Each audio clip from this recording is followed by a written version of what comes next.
รีวิวกลุ่มเด็กเจริญศิลป์บ้านกลองหรือหน้าร้านมานี่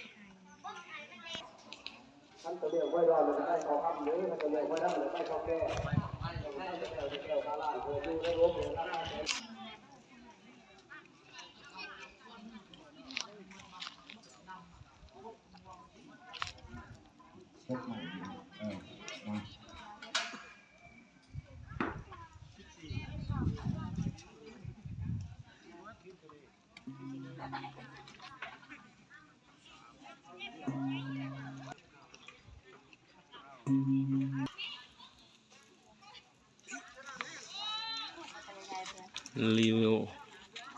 รถหับใส่โอเดตีนุ่มเด็ดเจริญศิลป์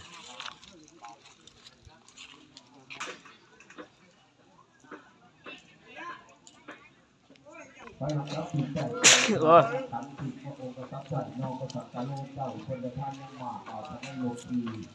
ริจาคให้เกี่ยวกับภาคเข่าผู้บนขอใจบ่มีบุญที่ใจใส่บ่มีอันบางเทศจิตต่างโมทนาบริจาคคุณผู้สมส่วนหันสมกาปรารถนาอย่าท่าร้ายท่ายังอย่าท่าร้ายฟันลงเตะ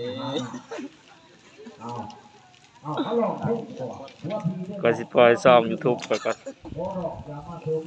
หากเคยเพิ่งเอาที่ว่าไปมันไปหมดเลยเพลงนี้นะบ้านเนี่ยมันจิ้มมาก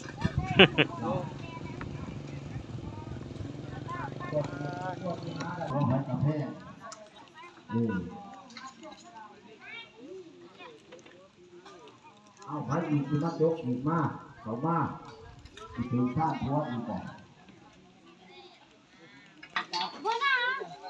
ไม่ใช่โทรศัพท์จะให้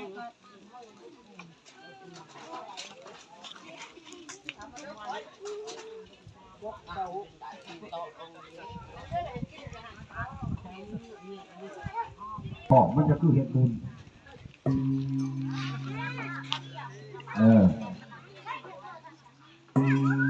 ทุกคำทุกอยู่บ่ได้แล้วทั้งวันทั้งวันนี่ที่กองข่าวบุญกองข่าวบ้านนารันวัดป่าบุญกองข่าว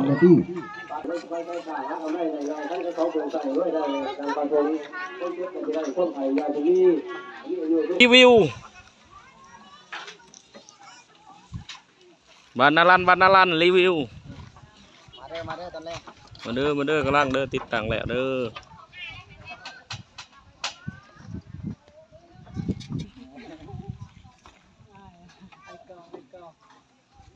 บายดอกทีมงานการที่เก่าไว้ที่ช่วงเตรียมได้มาที่การบังส่งมีประโยชน์สถานที่ก่อนที่เดินตามเพื่อในแนวที่สองบาทที่ดีเมื่อหนานั่งนอนท่านที่หาเนาะเจ้า